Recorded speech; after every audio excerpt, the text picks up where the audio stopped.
Hello, it's Annabelle. Welcome back. I'm going to do my everyday makeup routine. This is my updated summer one because I have been incorporating orange a lot into my fashion and my makeup. Number one, always begin with clean hands no matter what. Even if you, I don't know, sat down and touched your chair or your phone. And then if you haven't done the skincare in the morning, go ahead and moisturize, but I like to use a lotion that's also a sunscreen. But what I've been doing in summer especially is mixing the DeBronzy Drunk Elephant Serum into the sunscreen, and that gives it some pigment. This helps me not have the white cast from certain sunscreens, or you even tint lotion on the days that you don't want to wear any foundation. A big mistake is putting too much. I was way tanner a couple weeks ago, so I realized that my ratio must be a little bit different now. I'm a little bit paler. Don't worry, it's gonna work out then. Oh, also, gotta move my hair out of the way.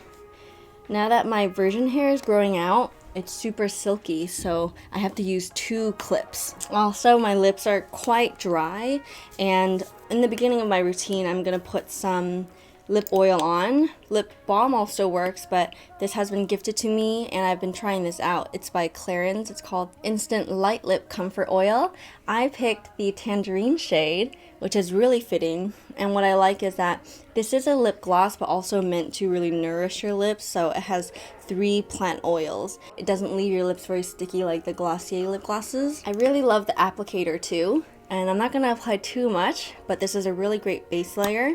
My only thing with this product is that the tangerine smell is just like the Dayquil liquid medicine, and honestly kind of a Now delving into the routine part, I'm starting with eyeshadow, and this ColourPop California Love collection has been the holy grail of this entire routine, and I really love this. So thank you so much, ColourPop, for sending me this collection. And although I was gifted this is definitely something I would hands down purchase myself. And I do have to purchase this one because I ruined it. But for the eyeshadow, I'm going to first start off face down, and I'm going to use Laguna. So the look that we're going for right now is basically orange raccoon. My logic is I want to set down kind of a base for all my eyeshadow before I layer concealer foundation on top of this. I apply it onto my hand, then warm it up by smearing it down. You can see how pale it is. This concealer is a little bit light for me right now, but I would rather do that than spend money on a whole new concealer. But you know, at the same time, it's okay because concealers are meant to be a little bit lighter, and that gives you the high cheekbone. And I'm not using eyeshadow or face primer just because, one, I don't have it on me, it's back in my apartment in Providence, but also just because my skin type doesn't absolutely require it. I'm gonna go forth with the foundation, which is a dry powder foundation that I picked up while I was in Italy, I believe. I'm not gonna apply it super heavily. You can still see all the little veins that I have. Basically, it mattifies everything. I do need to tweeze my brows. That's one thing I'm very lazy about. One of many things. You know, you can never speak for everyone when you talk about brows. Everyone has a very unique structure. So my bone is huge. This is my brow bone. It's really big. I really struggled with getting my brows to look right and for them to match as well. So I just go back and forth, left and right. Even now, they grow unevenly. Yeah, so the tail is the funniest part because I'm literally drawing on my skin, nothing else, but I'm extending it, you see? Kind of halfway done with the brows, but we're gonna let it simmer for a bit while we move on to eyeshadow again. This is basically what I do for the eyeshadow. I applied the eyeshadow very haphazardly, as I would describe. I'm gonna go in with Sequoia, which is the very vibrant yellow orange, kind of a tangerine once applied on my skin. So I'm gonna use my fingers, and after I lay a lot of it on, I'm gonna put more of it on with my brush. I'm gonna blend it out with a nude shade, and of course that's very subjective. So gnarly kind of blends out into my skin tone, so that is what I'm applying at the edges. Now to begin contour at the outer corners. So most of the time I go with Highway 1, and it is a chocolatey brown, but it has a slight shimmer to it. Be very careful because it's quite pigmented, so I'm very, very gentle in the beginning. Most of the time, I build up both of my eyeshadows at once, just because, as you can see, I use one brush. I'm very frugal, you know. I have like 2 brushes. I have 3 now. I bought one from the dollar store the other day. And make sure that I don't bring it too high above my eyeball. Blend the eyeshadow all the way out here. Now I am making the eye lumps look bigger. Most of the dark shadow is going on the bottom, you see, and then we're gonna brighten it up soon. With the lovely baked gold Cruisin', I am going to apply the gold to the inner corners. There's a lot of combinations I can go with this, but I sort of avoid putting any shimmer on the top center of my lid, because that instantly makes it more formal looking. And of course, this is already very formal looking. I sort of see this as like a nice goldfish, you know? The fancy goldfish, not the kind that you get in a cup. Smile. I highlight it over here as well. I carefully take El Capitan and blot some of the glitter on top, kind of a gradient almost from the gold into the rest of the orange. Now that the eyeshadow is wrapped up, I'm coming back to the brows, and I'm using a thin little one. It's the Micro Brow Pencil by NYX. This will be great at defining the edges and cleaning everything up. This is what I meant by I ruined the lipstick. I washed it on accident because I had it in my pocket one of the days in Toronto. It was so convenient. For the sake of the demonstration, I'm going to still use it.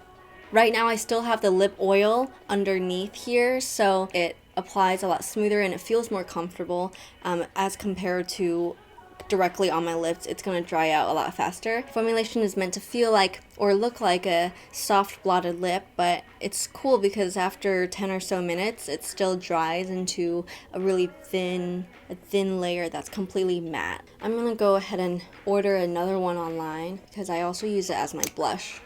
I like that matchy look, and because of the blotted consistency, it works so well as blush too. Do not use the Ultra Matte Lip as blush. It does not work. It's a disaster. Just so bad. I feel like this is already a completed look in itself. I love that the blush and lipstick is pink enough, but then it still has enough orange undertones, so it's very wholesome. You got this orange grapefruit relationship going on. And I have no official bronzer. This is my little sample that I've been using for 3 months, and it hasn't even hit pan yet. I would get the full size because I enjoy the formulation and the color goes well with my skin tone, but the only concern is that it's not cute enough. You know, thank you, but this is my e.l.f. angled blush brush, but it works well as a contour one. I always start at my cheekbones, and I've been saying this for a long time. If this is your hollow, you want to go higher than that.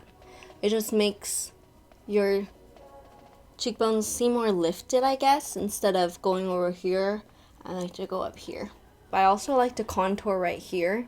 I don't know what I would be. Maybe I'm a heart or a diamond. I'm not 100% positive, but what I do like to do, if I start like this, blend it out over here. That's why when I wash my face at night, you gotta make sure to wash the chin and the neck too. Make your forehead look slimmer. The eyeshadow brush from earlier still got a little bit of the orange residue. Don't care. And then contour the nose. I think it really pulls everything together. I'm still using the Glossier Play highlighter. Ever since I got this a few months ago, this is my everyday now because it's just so easy to travel with it, honestly, and it's really similar to the Steel eyeshadow that I enjoy using. Find the light source. So it's really important that I thin this out. And it looks super dewy, which is great.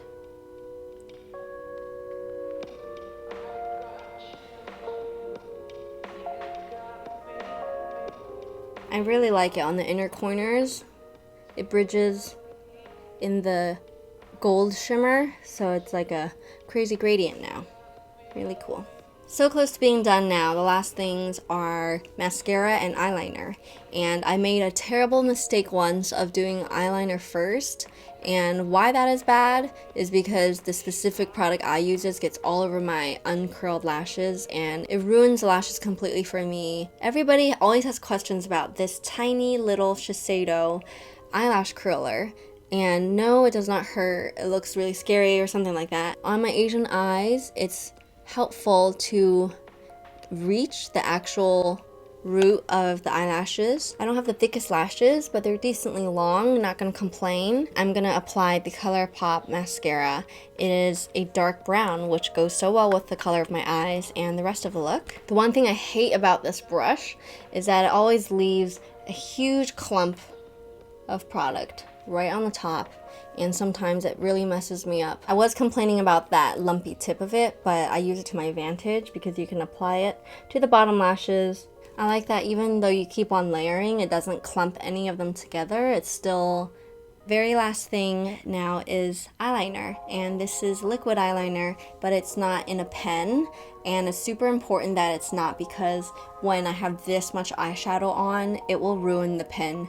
It will cover the felt tip, it will make it dry out, or it's just gonna take you forever to draw. So that's why I get one that has like a deposit. As you'll see, I use eyeliner as a sort of accessory. It accentuates my lashes and it gives the illusion that I have thicker lashes. I find that this is what makes my features look the best. Dipping it into the rim of the bottle very carefully just to get enough product on. Another piece of very important advice to note is that for the direction of my wing, you don't want to stretch your lids. A lot of people do this so they can kind of see what they're doing, but then you're pulling your lid in the wrong direction because, I mean, unless you're always like this all day long, this is what you look like. Most of the time, your face is relaxed. So in the past, I would just draw on my eyeliner exactly how I want it to be with my brows very raised, and the direction is completely different once you relax the eyes. I draw in another tiny one to make it look like little lashes from afar, but up close it just looks like a sparrow's tail, so I have a sort of double wing liner. The intention is to get it as thin as possible, like one line at the very end, so that it's very lash-like, but this is a lot more cartoony looking. This eyeliner, although it's very affordable, it stays on super effectively, so once I draw it on, there is no scratching it off. I could use makeup remover, but then I have to fix everything again. I'm just gonna accept that today it's not my best eyeliner day. See from afar, it actually doesn't look so crazy anymore, so the trick is to always apply a little more than you think you need. And a lot of eyeshadow goes a long way for me because it really sculpts my bone structure differently. So this is my updated everyday makeup routine. Thank you so much for joining me. I hope that this answered some questions for you, for those who are very curious about the products that I've been using. They are always linked down below, everything including what I'm wearing and my jewelry. So check that out for more details, and I will see you very soon. So I hope that you enjoyed watching this, whether it was just to hang out or to learn about the products or how I do my makeup, and I will see you very soon. So chat with me down in the comments, and I hope you take care. Bye!